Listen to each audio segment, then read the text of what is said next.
Social मीडियात जामनेर नगराध्यक्षपदासाठी इच्छुक उमेदवार म्हणून शिवसेना शिंदे गटाचे उपजिल्हा प्रमुख अतुल सोनवणे यांच्या पत्नी सुरेखा सोनवणे यांच्याबाबत पोस्ट वाचण्यात आली।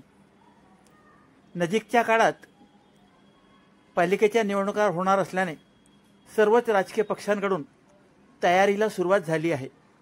शिवसेना शिंदे गट हा महायुतीचा घटक पक्ष म्हणजेच मित्र पक्ष आहे।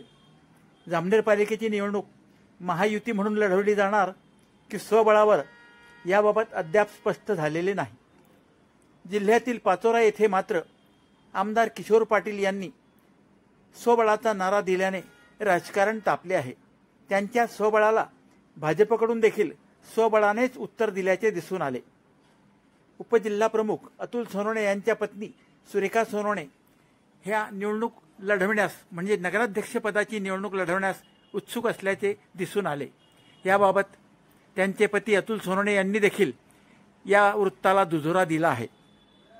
जामनेरला काय होणार? भाजप आपल्या मित्रपक्ष असलेल्या शिंदेंच्या शिवसेनेला व अजितदादांच्या राष्ट्रवादीला सोबत घेईल का? हा प्रश्न कायम आहे। जामनेर तालुक्यात भाजपची ताकद मात्र मित्रपक्षांच्या तुलनेत जास्तच आहे। पण याचा अर्थ असा नाही की मित्रपक्ष अगदीच कमकुवत आहेत। शिवसेनेच्या शिंदे गटाच्या पदाधिकाऱ्यांची नुकतीच मुंबई येथे एक बैठक झाली। या बैठकीत स्थानिक स्वराज्य संस्थांच्या निवडणुकीबाबत चर्चा झाली। जामनेरच्या पदाधिकाऱ्यांनी पक्षकार्याचा आढावा सादर करताना आम्ही निवडणुकीच्या तयारीला लागल्याचे सांगितले।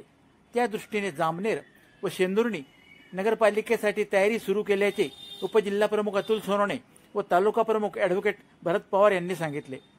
निवडणूक स्वबळावर लढवली की महायुतीकडून याबाबत अद्याप कोणताही आदेश नसल्याचे दोघांनी स्पष्ट केले आहे।